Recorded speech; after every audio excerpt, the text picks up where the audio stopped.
Alright guys, Ted here for round 2 of the FF6 Ted Woolsey Uncensored hack. Or Woolsey. I'm pretty sure it's Woolsey. I always mix that name up. I can't help it. So we're continuing right where we left off.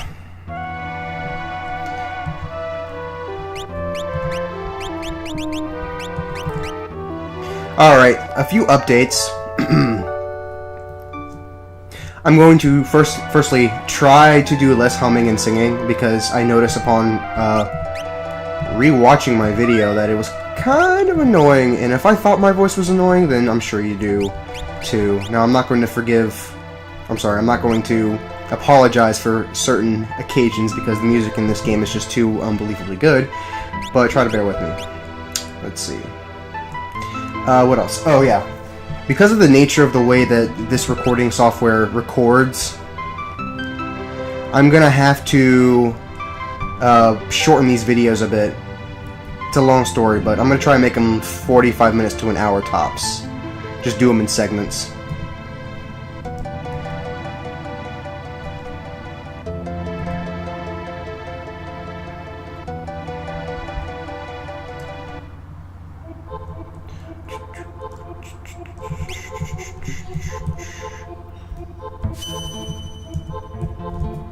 I don't know why I just did that recovery spring.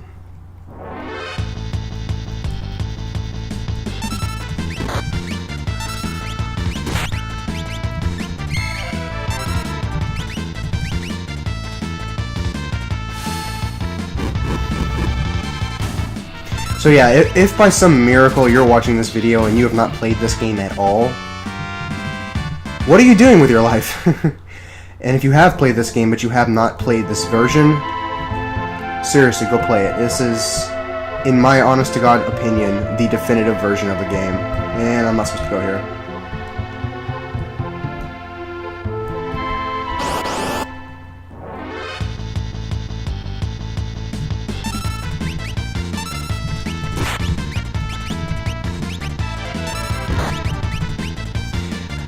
One thing I want to comment on are Edgar's tools. Edgar's tools are the bomb.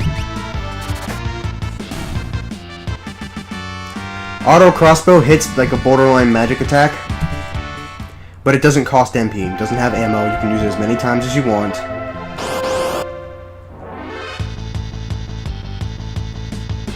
It's AoE, and it's not even his best tool. His drill and his chainsaw, oh my god, he becomes his own one-man army. Edgar is definitely one of the better characters in the game, excluding equipment and, you know, magicite and all that good stuff. With just their raw stats, I want to say Edgar is possibly the best character in the game.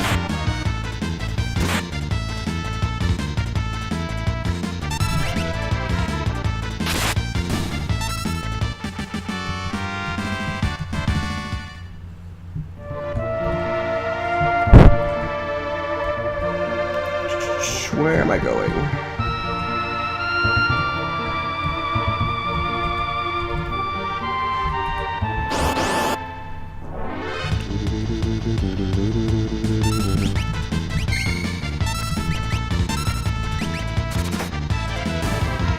See what I mean?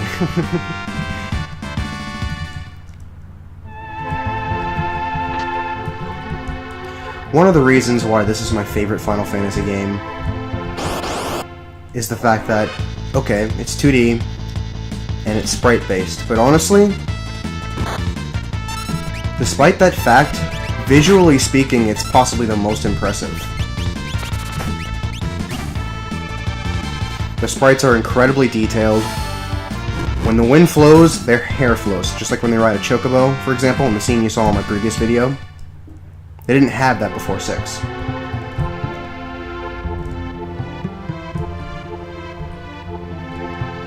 The facial expressions are more detailed. There are far more animations in them. And even the later games, if you take, for example... If you take, for example, 7 and 8, okay, sure, they're 3D, but you can't... In 7, you don't see their faces. You see their eyes, but you don't see their nose or their mouth or anything like that. And even in 8, where you do, they don't make any facial movements with their mouth. So it's harder to get the expression across It's hard to get their feelings across with their expressions. This game doesn't have that problem.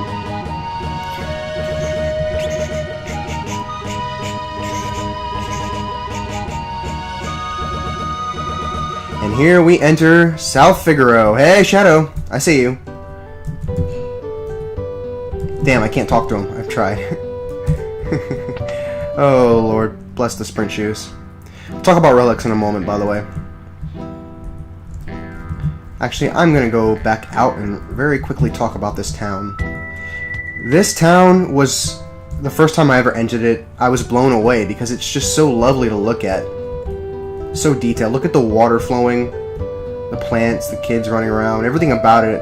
By the way, you see I just crossed between here? I only learned this today.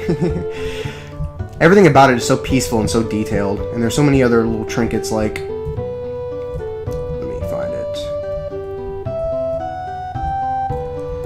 Bam. Bam. So yeah, this, if I had to pick a second place to live outside of Narsh, this would probably be it. It's just so peaceful to look at.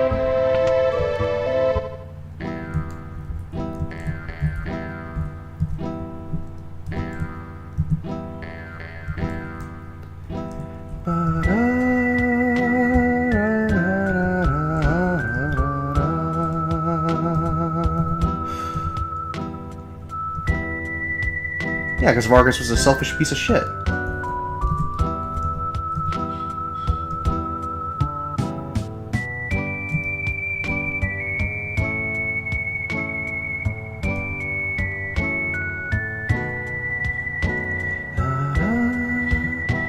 He owes allegiance to no one and will do anything for money.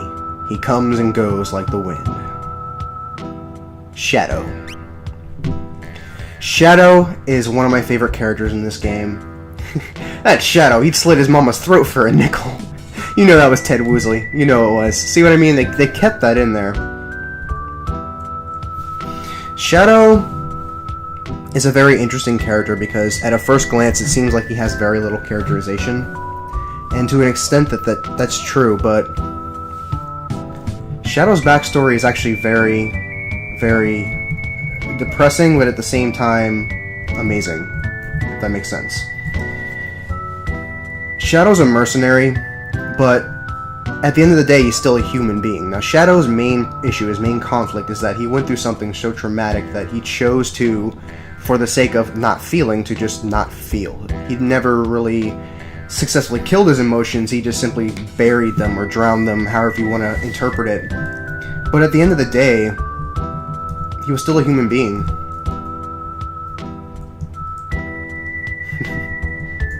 I love Interceptor. So yeah, Shadow's a very interesting character.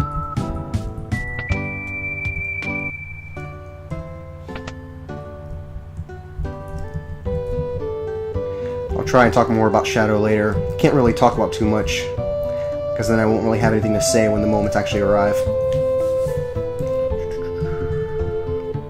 Sure, why not?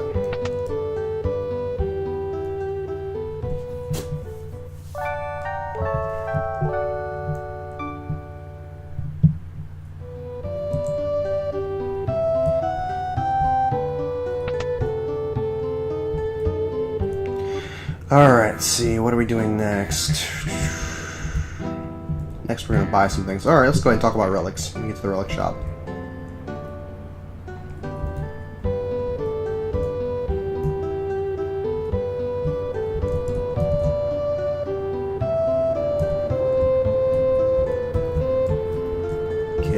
Get out of my way, I swear. Relics should be up here? No, those are items. Relics are... Where are relics? This isn't it. Kid, get out of my way.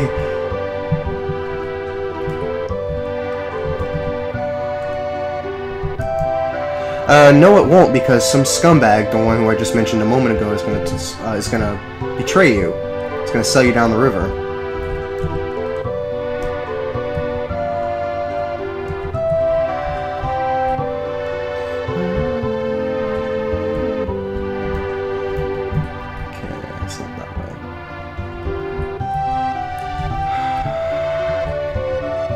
You son of a bitch. Get out of my face. Didn't I just go in here? Yeah, I did. Okay, relic shop should be... Maybe it's within the item shop. Nope. I need to stock up anyway.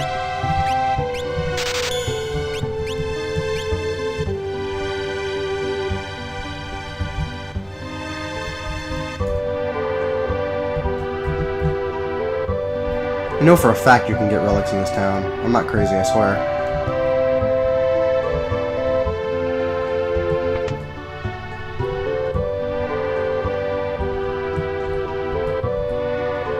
Maybe I am.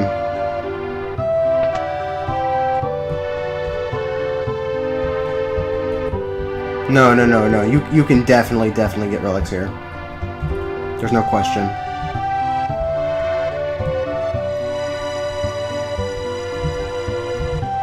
Oh, they're right there.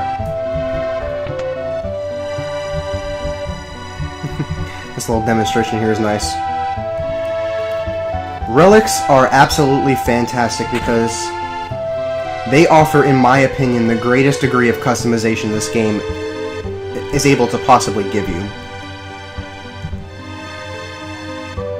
And what's so great about them is they're not just useful in battle, they're useful out of battle. They have out of battle functions. Sprint shoes double your speed. Knight's Code lets you shield others from battle. You can add commands like jump, which is amazing. You can give yourself double weapons like Genji Glove. Gauntlet allows you to wield a weapon with two hands. There's relics to increase your strength, relics to increase your speed. You name it. Oh, here's another thing that I don't believe is in the SNES version. I believe that this was a GBA exclusive.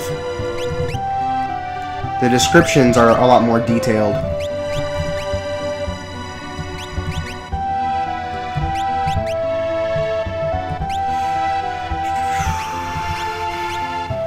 Let's see.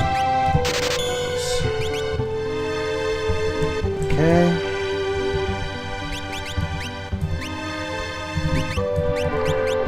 Let's get some armor and a weapon.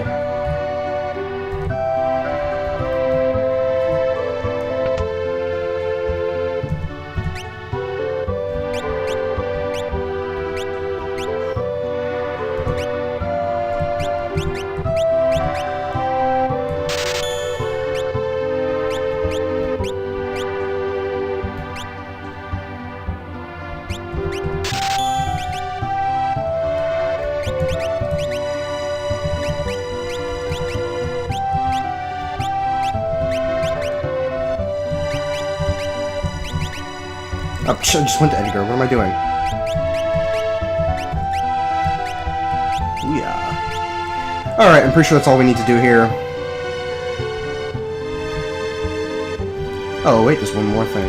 Now this I really enjoyed because it gave you some exploration options outside of walking before you ever get the airship.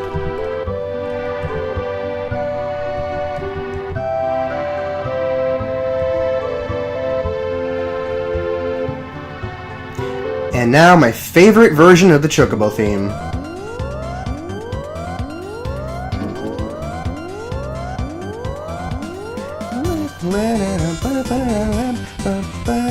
I kind of don't have to stop here, but I kind of do. We're going there. It's not that far of a walk. I'll take it. What? I love Chocobos.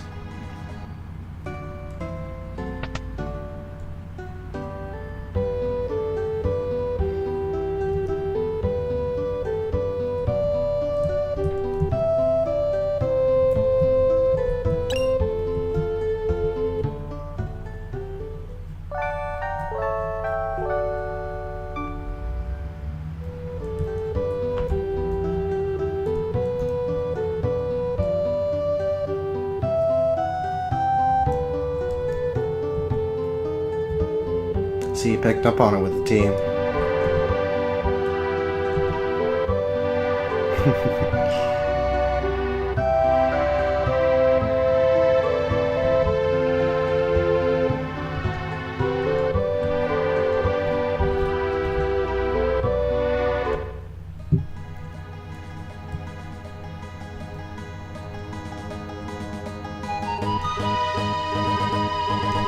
And here we are at Mount Kolts. Let me make sure I'm perfectly set up. Everything should be fine.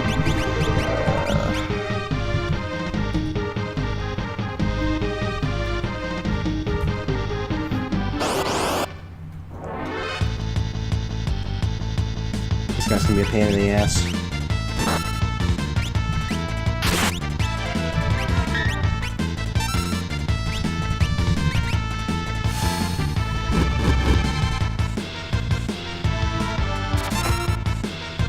See, they took fire and auto crossbows to the face, and they're not dead like the previous enemies.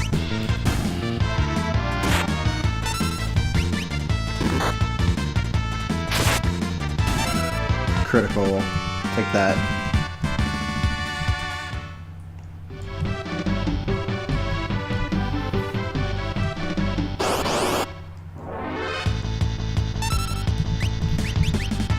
Now, I suppose this is a good time to talk about the dungeon layout. Whoops. Whatever. In the previous Final Fantasies, all the dungeons were actual, literal dungeons. They were very tile-based for the most part, with a few exceptions. Very straightforward. They didn't have the same level of, I guess, intricacy is the word I'm looking for. But here, as you can see, there's different types of terrain that slope downward like this.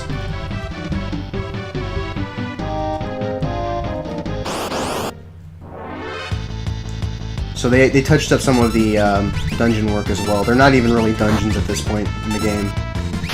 In the series, sorry.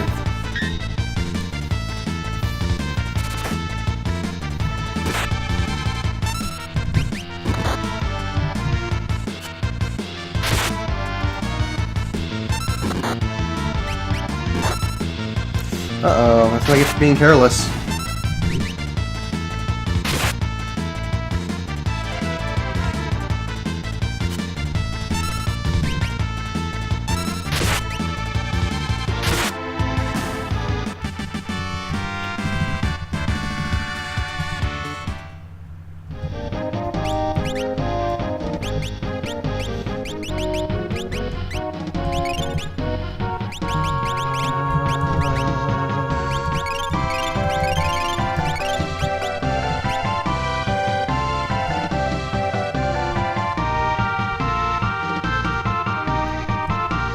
And there's Sabin!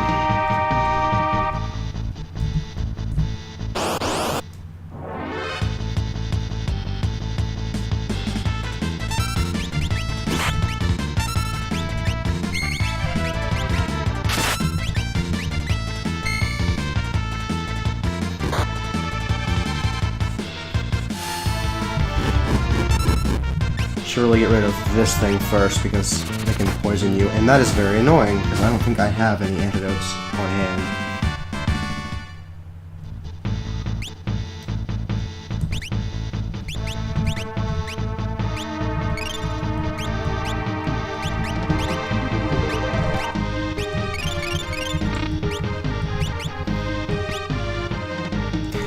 I'll talk about this real quick. Many of the spells have different names. Like Poisona, I believe that was originally... What was it originally? I don't think it was Isuna.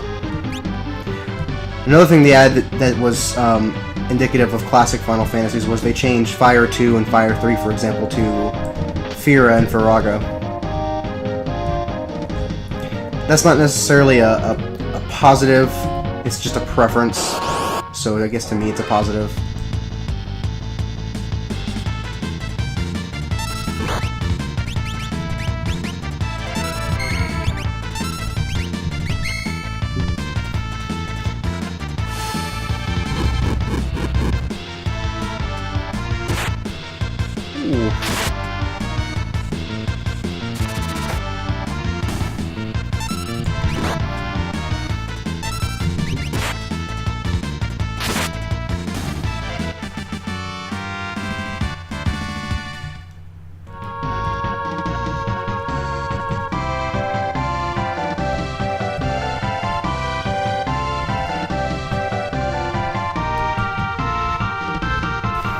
Of course, only Sabin would be the one hopping across.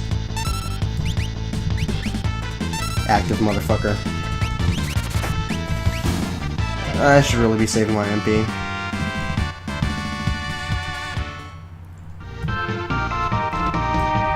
Oh, come on.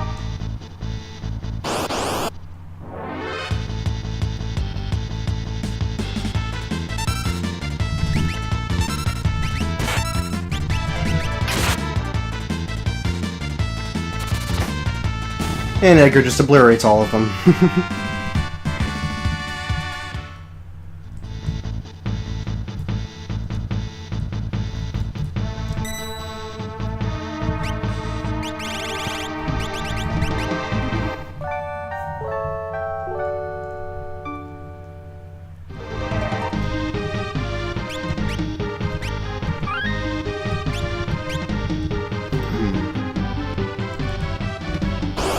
Oh, god damn it. Come on. Oh, and these things too, really?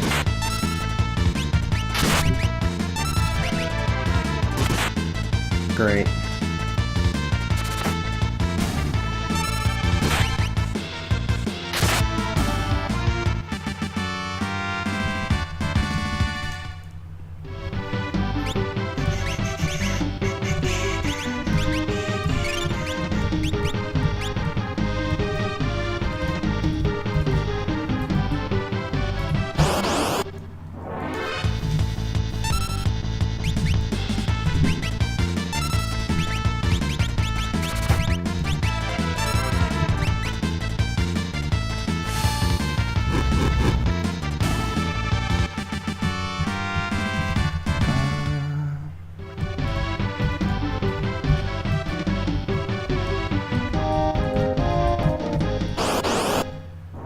Oh, goddamn, screw this.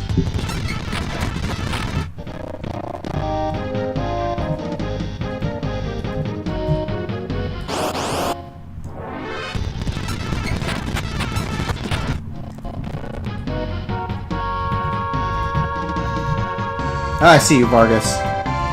Cheap son of a bitch.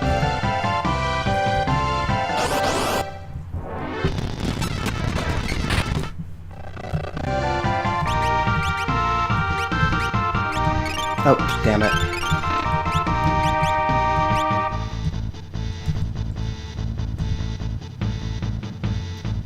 So Vargas, like Sabin, is very impulsive, but he takes it to an entirely new extreme.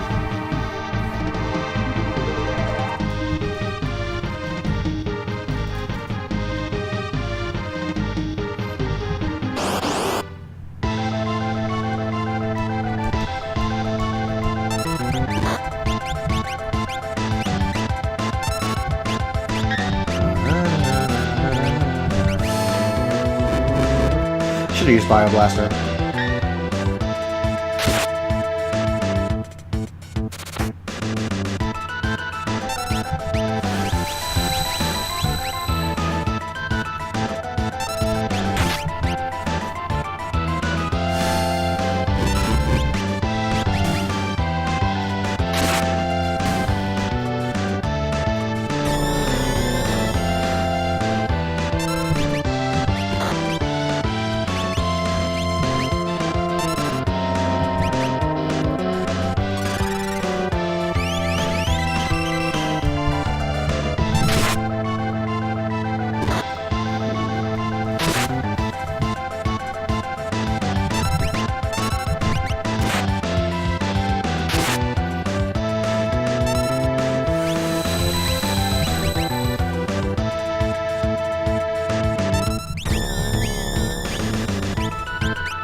One thing they took out in FF6, I guess they took it out in 5 too, but I really wish they had brought him back, and I don't understand why they didn't do it again.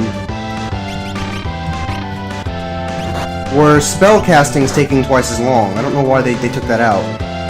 Because in FF4, that's what they had. You cast a spell, and it effectively took 2 turns unless you used an augment or something in the DS version. And I thought that was a great balancing technique because, let's face it, spells in most of these games are overpowered, this one included.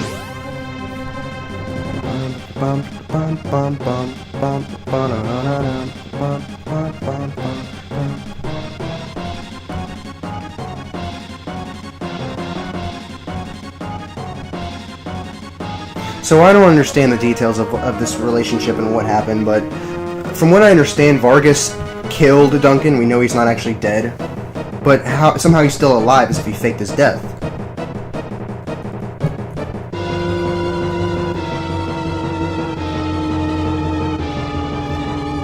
Well, then Duncan was an idiot. Now, I failed this section a number of times in my first playthrough because I simply could not understand what I was supposed to do.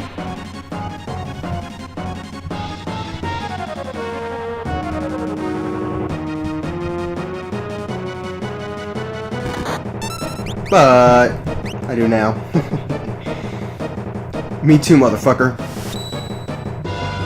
Raging fist instead of pummel.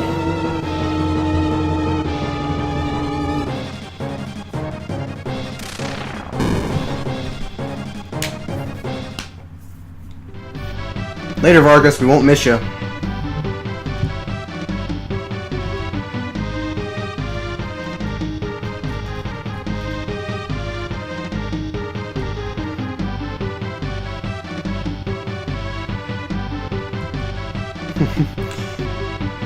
One of Terra's finer moments. Younger brother? At first glance, I thought he was some bodybuilding bear who had strayed from his gym. They changed that translation. I believe that was the GBA version.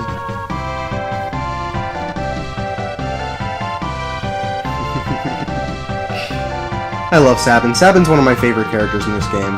Because I relate to him. I understand.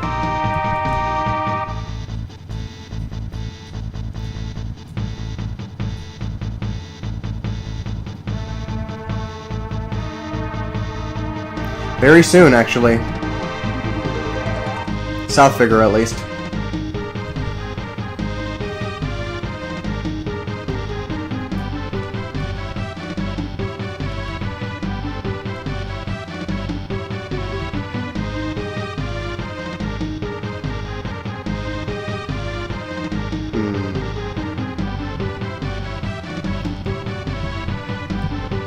Let's roll.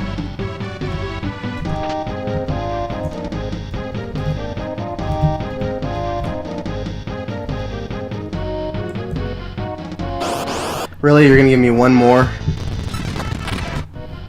I'm trying to get to the more story-based points so I can think of something to actually talk about. Because I'm drawing a blank right now.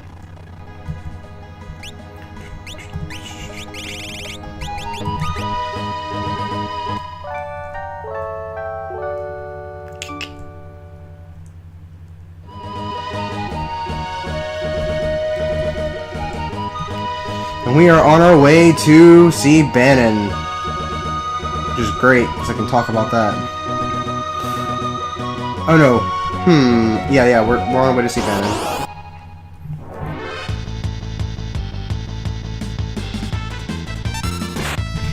Interesting thing about, Sabin's blitzes. To be honest, because... Oh, that was over too quickly. I only ever really used pummel, or raging fist, whatever you want to prefer.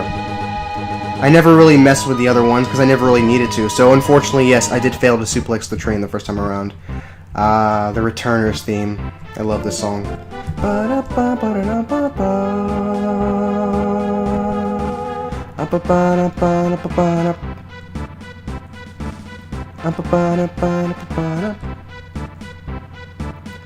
This cave is a really nice hideout. I would not mind living inside of a cave like this because it's so homely. Look at all the chairs and the desks. You wouldn't even think that... I mean, if you played this game yourself, you probably forgot you were in a cave at some point.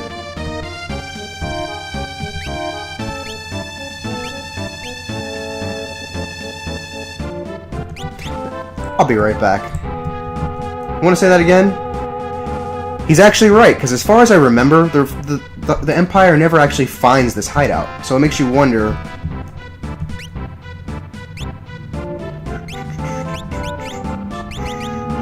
Don't really need anything here.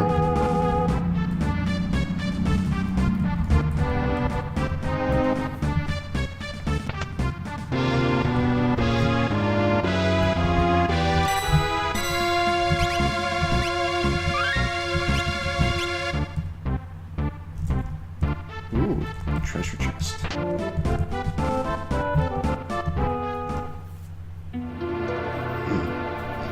Now, Bannon is an interesting character because he is the de facto leader of the Returners.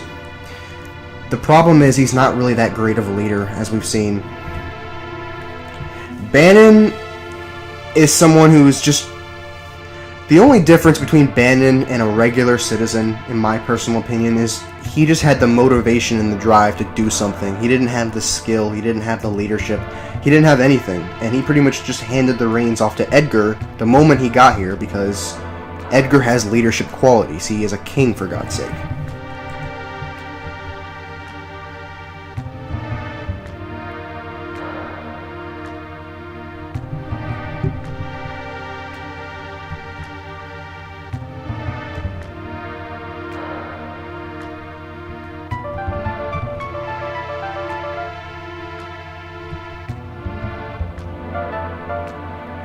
One thing I do like about Bannon is that he's a realist.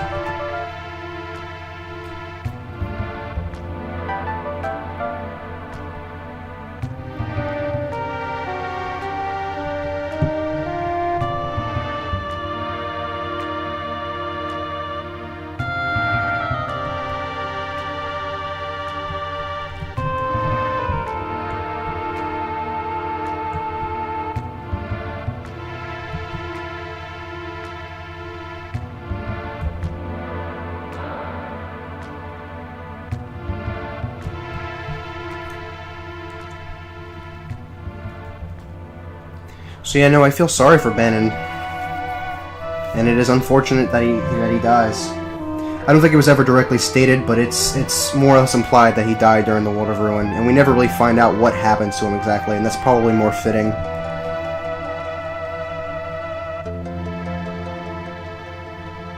Okay, I'm going to go ahead and talk about Locke and Rachel. I'm not going to go into too much detail, I'm going to want to save it for later, but Locke was, in my personal opinion, a Death Seeker.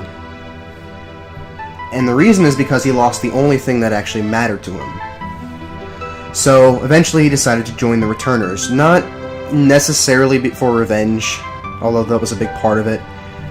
Locke joined the Returners because he figured, best case scenario, one of two things happen. We beat the Empire, they're done for, I get my revenge, peace is restored, okay? And if I fail, I die, and I get to die at least doing something that mattered.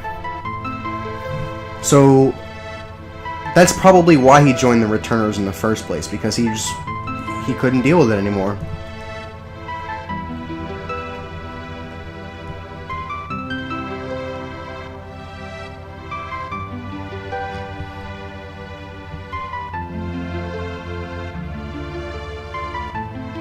And that's why Tara is able to find that human connection that she's been longing for, because people reach out to her.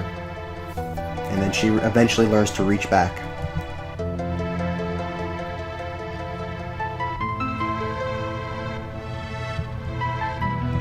Damn it.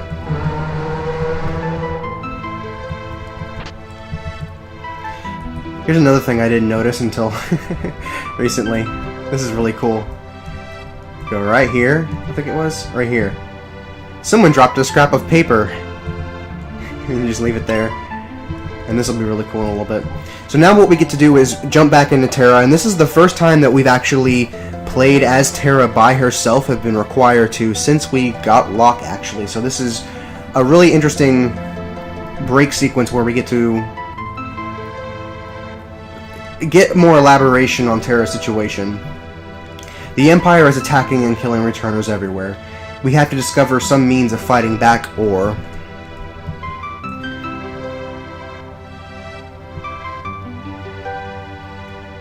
So this whole section is about people reassuring her that what Tara is supposed to do is the right thing, and reassure her that what she's doing is what she's supposed to be doing.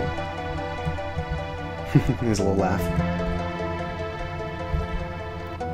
Because these people need Tara. It's that simple. But there's a little more to it than that. I think Edgar elaborates on it a lot better. Let me find him real quick.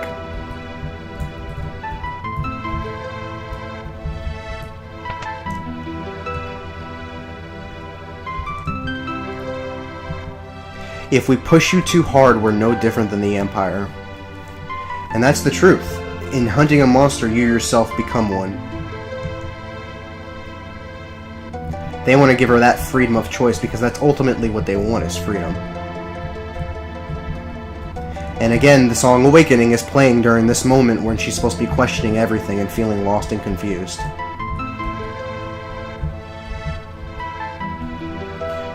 What's back here?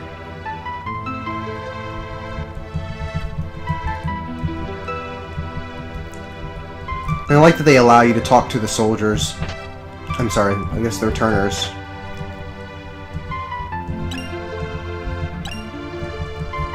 And doing so is supposed to influence your decision, basically. That's another thing I like about FF6 that a lot of the older FFs didn't have, is that the NPCs were more than just NPCs. They had their own lives, their own feelings. They weren't just information disposals.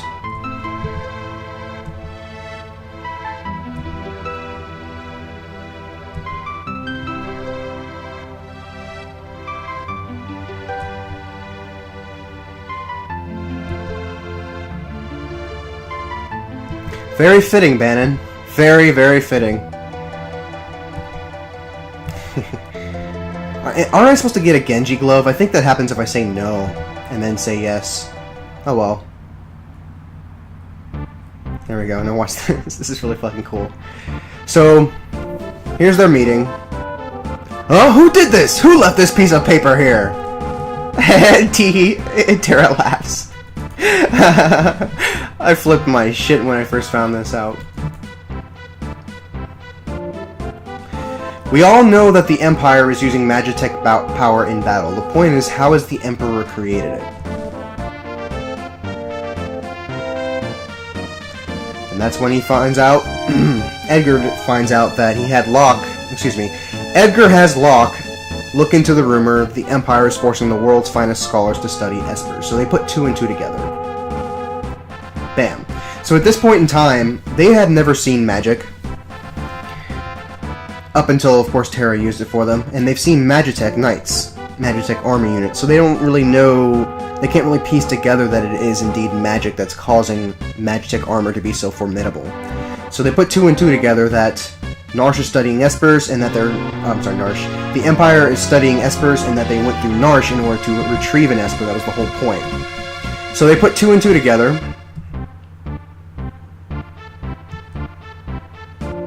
Bam. The War of the Magi.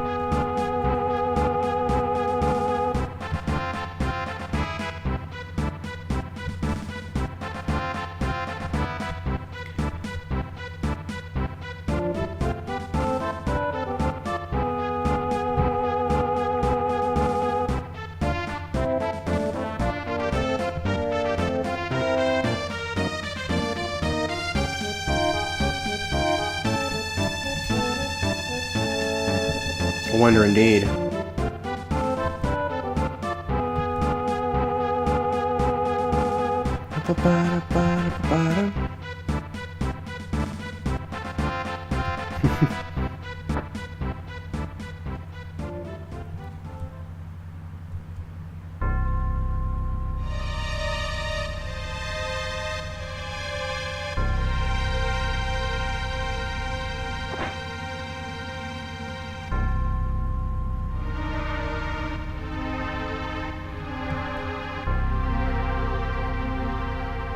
Now this gentleman,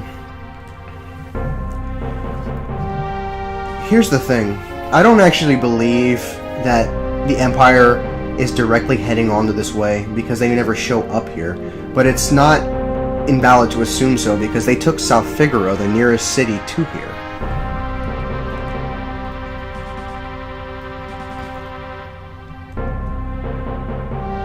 Now Bannon says they found them, but we never see anything that states so.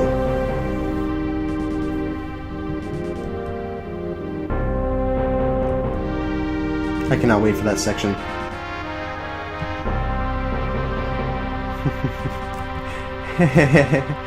Oh goodness. Go. Come on, Sabin. Hey now.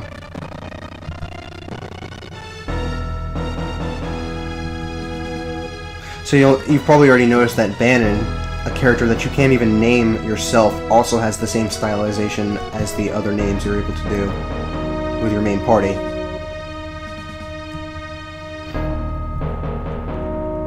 So, 1 + 1 = 2. They're making their way to Narsh with Terra, because what they effectively want to do is use the connection that they have, being Terra being half Esper and the Esper itself having magical abilities, as a means to hopefully get the Esper on their side.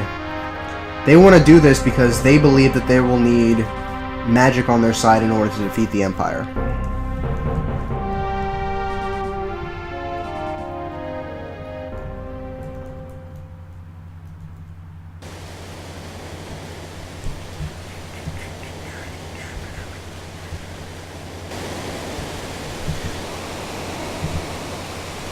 Not yet, because I want to check everything. Bannon needs to be in the back row.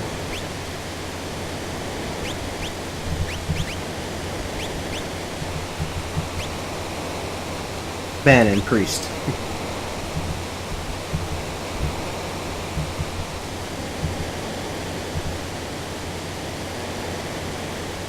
Now I really like this section because it's not only a Guardian type section that you have to protect Bannon, but look at this pixel art. Look at the rapids and the way that they're detailed. It's gorgeous. Blind status. Not that that even matters.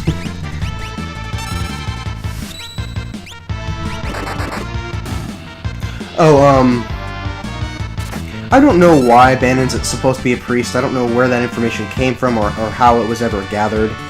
Maybe from an outside source, but if you'll notice, as a result of being a priest, his ability is no longer called heal, it's called pray. Which is fitting considering what pray does in FF4.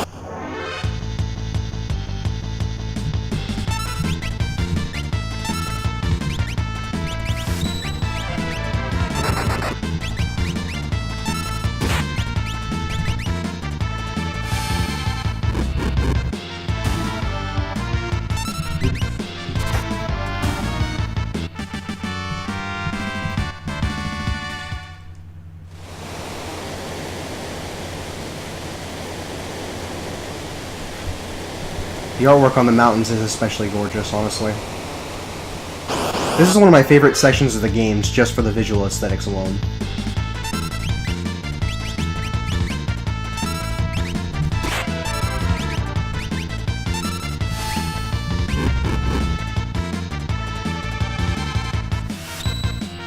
Another thing I want to talk about, that I guess I can start bringing up here, is you notice the water's moving. It doesn't seem like a big deal, but they didn't have this in the earlier FFs. I don't know if they had it in FF5. I haven't gotten very far into that game. But the first time that they ever really actually used it was during the Zeromus battle in FF4.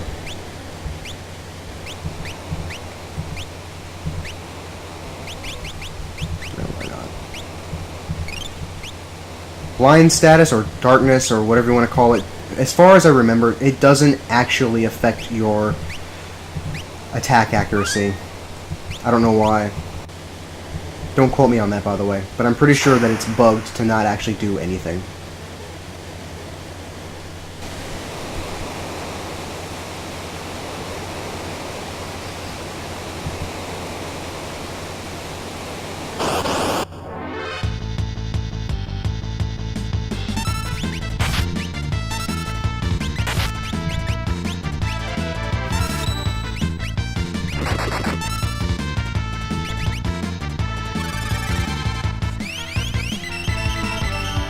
And as for the directions that I'm choosing, I have no specific reason for them. I don't know what they do or what differences they make for them, what the purpose of it is. I just pick whatever. There are going to be a lot of things about this game that you're going to look at and go, huh? You have to understand, I've only played this game twice. I'm not like most of you watching this who's probably played it 150,000 times. And my first time playing it was 2.5 or 3 months ago, tops. I'm actually very new to this game, all things considered. The reason why I wanted to do the streaming for this, or not streaming, recording, is because I have a lot of passion for this game, despite how little time I've known it and how few times I've played it. And most of these are story and character-based reasons, because then it's no longer a game for me.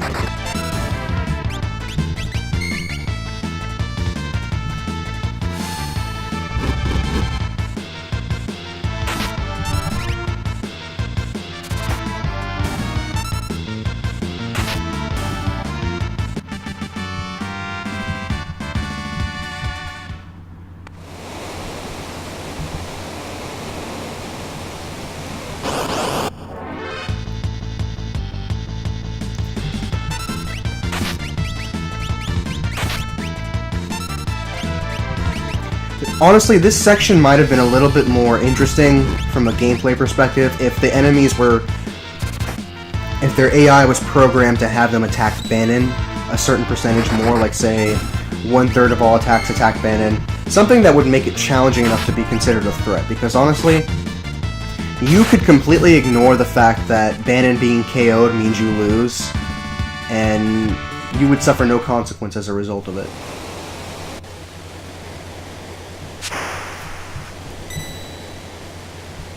Really, the only way... I can go ahead and use 10 here. Really, the only way that you're ever going to find yourself having Bannon unconscious is if you, A, are very careless, or B,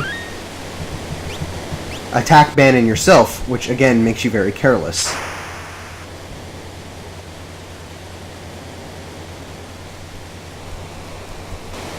I'm going to end this video right as the 3 scenarios start, because then I'll reach the time that I feel this video is most appropriate for. And more importantly, we'll begin what is quite possibly my favorite section in the game, and I want to talk in a lot of detail about it. So I'm going to save that for the next video.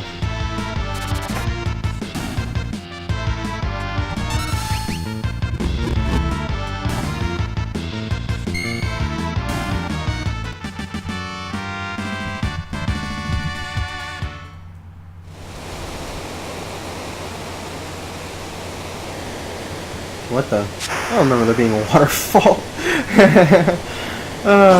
Jeez, man. So, I guess my directions do matter. Yeah.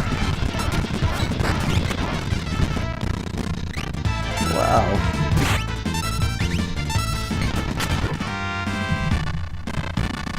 Every time I use the fast forward button, the game slowly skips and lags, so it kind of defeats the purpose. There we go. Alrighty, now this is one of my favorite villains, I suppose, in this game.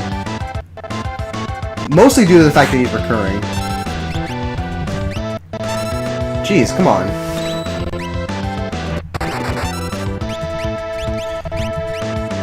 But also due to the fact that he's considered a joke boss because of his mannerisms, the way he speaks, the things he says, etc. But he's not an easy boss for the most part. He's not that difficult, but for a boss who's supposed to be a joke, he's actually somewhat difficult. On my second playthrough, he actually beat me during the opera sequence. And I couldn't believe it. Of course, I went right back and kicked his ass, but he beat me one time.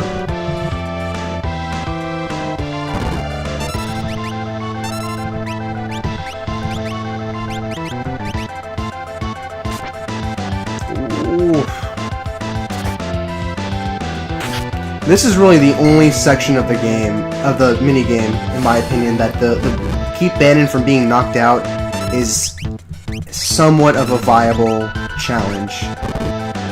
And I'm stretching that a bit.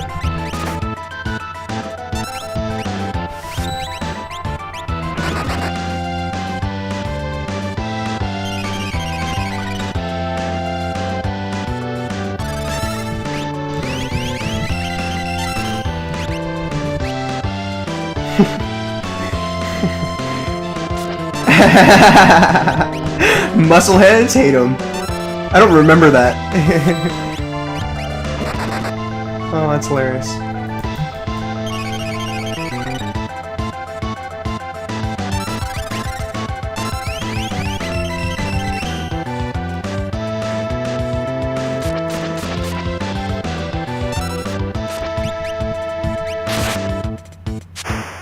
That's what I thought.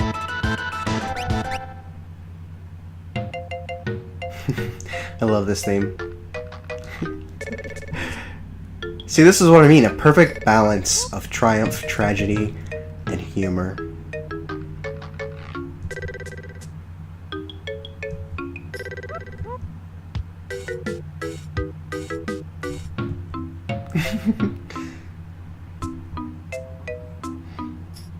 Savage just like, fuck that. See what I mean by impulsive? But fuck it, I'm just gonna go in there, kick his ass. He's a get shit done now kind of person. That's okay. But seriously, you're not fucking Zoro from One Piece. You can't just jump down in the middle of the ocean, or rapids, or whatever. You can't jump down into the water and expect to fight a creature that is used to being in the water because they are a sea creature. You're not Zoro against Hody Jones in Fishman Island.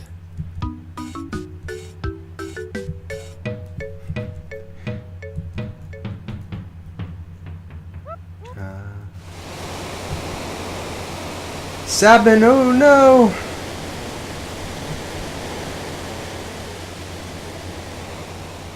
Alrighty. Edgar and Terra race towards Narshe while protecting Bannon. But what about Sabin, who is swallowed by the raging waters? And how is Locke faring after having penetrated the Empire's defenses in South Figaro? Is all going according to plan? Choose a scenario. Kapow!